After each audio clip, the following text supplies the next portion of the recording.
Hello दोस्तों, मेरे YouTube channel Charkhari club में आप सभी का स्वागत है। एसएससी जीडी 2022-23, यूपी टेट 2022-23 व सी टेट 2022-23 के दृष्टिगत संविधान के कुछ महत्वपूर्ण प्रश्न बनाए हैं। उसके पार्ट 3 संविधान के भाग 4 में क्या है? संविधान के भाग 4 में है नीति निर्देशक तत्व, जो अनुच्छेद 36 से 51 तक है। भारतीय संविधान का अनुच्छेद 39 घ क्या कहता है? 39 घ कहता है समान कार्य के लिए समान वेतन। राज्य का प्रत्येक नागरिक, चाहे वह स्त्री हो या पुरुष हो, समान कार्य के लिए समान वेतन का प्रावधान रहेगा। अनुच्छेद 40 कहता है ग्राम पंचायत का गठन। अनुच्छेद 41 कहता है लोक सहायता पाने का अधिकार।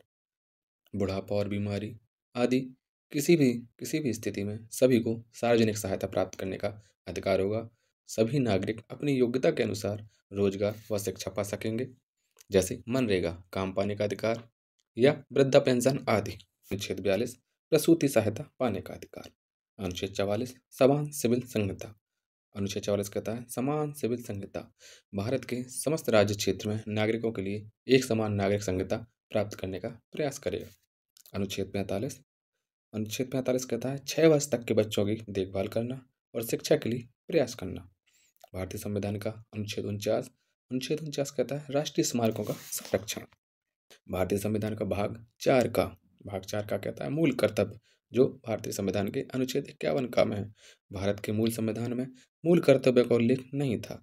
मूल कर्तव्यों को सरदार स्वर्ण सिंह समिति की सिफारिश पर 42वें संविधान संशोधन 1976 के तहत एक नया भाग 4 का, जो अनुच्छेद 51 का में है, को जोड़ा गया।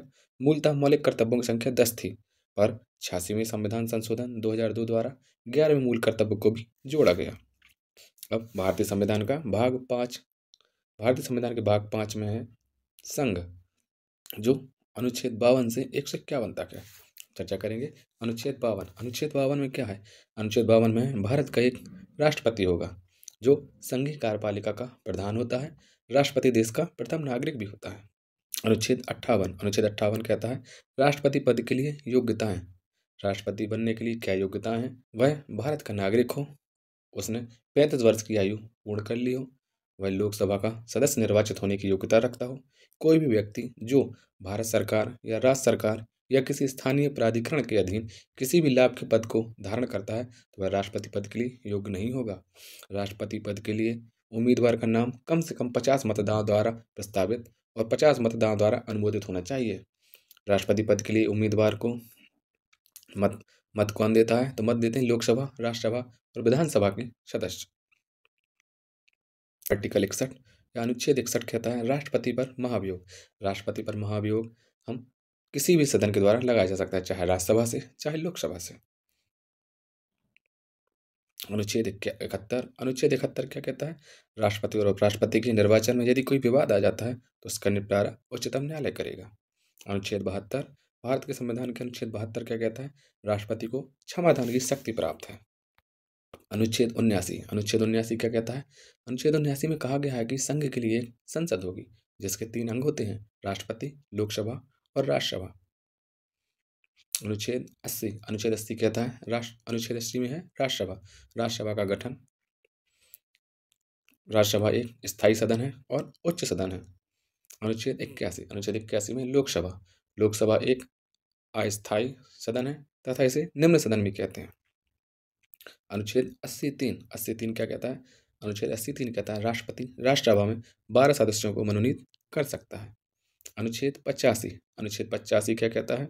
अनुच्छेद 85 कहता है राष्ट्रपति को दोनों सदनों के अधिवेशनों को आहूत करने तथा लोकसभा को भंग करने का अधिकार है।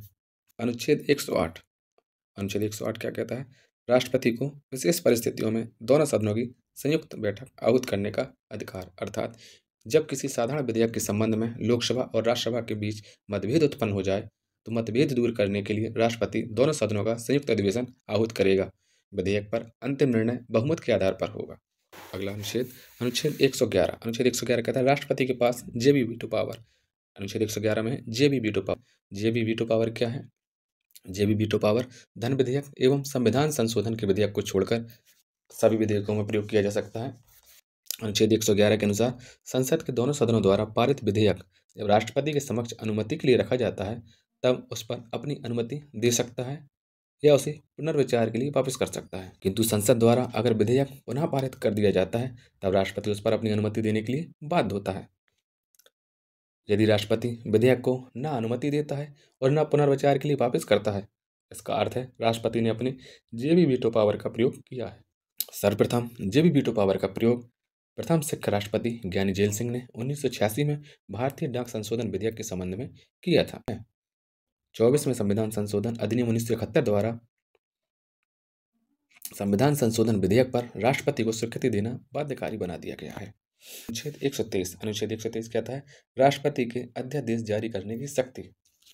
राष्ट्रपति तब अध्यादेश जारी कर सकता है जब संसद के दोनों सदन सत्र में न हो तथा राष्ट्रपति को यह विश्वास हो जाए कि ऐसी स्थिति उत्पन्न होने वाली है कि कार्यवाही करना बहुत आवश्यक है, तब राष्ट्रपति भारतीय संविधान के अनुच्छेद 123 के तहत अध्यादेश जारी कर सकता है। अनुच्छेद 112 बजट। राष्ट्रपति प्रत्येक वित्तीय वर्ष के प्रारंभ में संसद के दोनों सदनों के सम्मुख भारत सरकार की उस वर्ष के लिए आय और व्यय का विवरण रखवाता है। यही उस वर्ष का बजट कहलाता है, जो भारतीय संविधान के अनुच्छेद 112 में है। 161 राज्यपाल के क्षमादान की शक्ति। राज्यपाल मृत्युदंड को क्षमा नहीं कर सकता। अनुच्छेद 63 कहता है भारत का एक उपराष्ट्रपति होगा। अनुच्छेद 64 कहता है उपराष्ट्रपति राज्यसभा का सभापति होता है। अनुच्छेद 65 राष्ट्रपति की मृत्यु, पद त्याग या पद से हटाने की स्थिति में उपराष्ट्रपति के रूप में कार्य कर सकता है। अनुच्छेद 65 कहता है यदि राष्ट्रपति की मृत्यु हो जाए या राष्ट्रपति पद त्याग दे या राष्ट्रपति को पद से हटा दिया जाए, ऐसी स्थिति में उपराष्ट्रपति राष्ट्रपति के रूप में कार्य कर सकता है। अगला अनुच्छेद 74 कहता है राष्ट्रपति की सलाह के लिए एक मंत्रिपरिषद होती है जिसका प्रधान प्रधानमंत्री होगा। अनुच्छेद 75 का ए प्रधानमंत्री की नियुक्ति राष्ट्रपति करता है। अनुच्छेद 76 महान्यायवादी यह भारत सरकार का सर्वोच्च विधिक अधिकारी एवं सर्वाधिक कानून का ज्ञाता होता है। आर्टिकल 326 वोट डालने का अधिकार। वोट डालने पर नाखून पर लगाई जाने वाली स्याही सिल्वर नाइट्रेट होती है। अनुच्छेद 330 कहता है SC/ST जाति के लिए लोकसभा में आरक्षण। अनुच्छेद 100 गणपूर्ति कोरम संख्या होती है 1/10, अर्थात यदि किसी भी सदन में उसकी अधिकतम सीटों का 1/10 सदस्य उपस्थित नहीं होता है तो सदन की कार्रवाई प्रारंभ नहीं होगी। अनुच्छेद 110 धन विधेयक। अनुच्छेद 110 धन विधेयक को लोकसभा में पेश किया जाता है, इसे राज्यसभा में पेश नहीं किया जा सकता। धन विधेयक को लोकसभा में पेश करने से पूर्व राष्ट्रपति की सहमति आवश्यक होती है। धन विधेयक लोकसभा से पारित होने के बाद राज्यसभा में भेजा जाता है। राज्यसभा इस विधेयक में कोई संशोधन नहीं कर सकता, सिर्फ अपनी सिफारिश दे सकती है।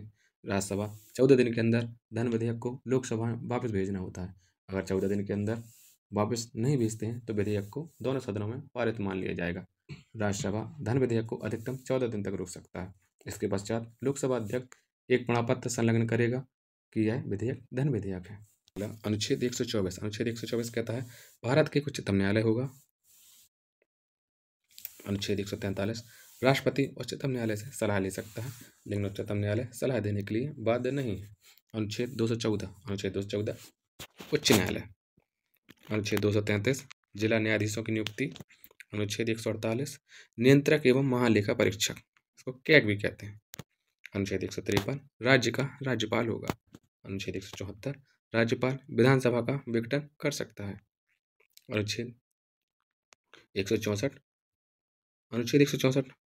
कहता है राज्य के मुख्यमंत्री की नियुक्ति राज्यपाल करेगा।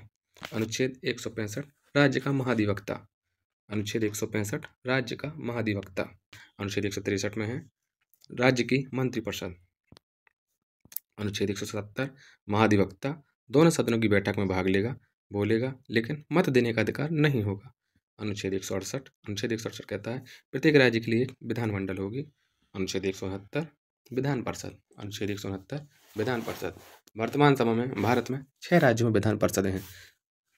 2019 से पूर्व भारत में कुल 7 विधान परिषदें थीं, परंतु जम्मू कश्मीर पुनर्गठन अधिनियम 2019 के द्वारा जम्मू कश्मीर विधान परिषद को समाप्त कर दिया गया है।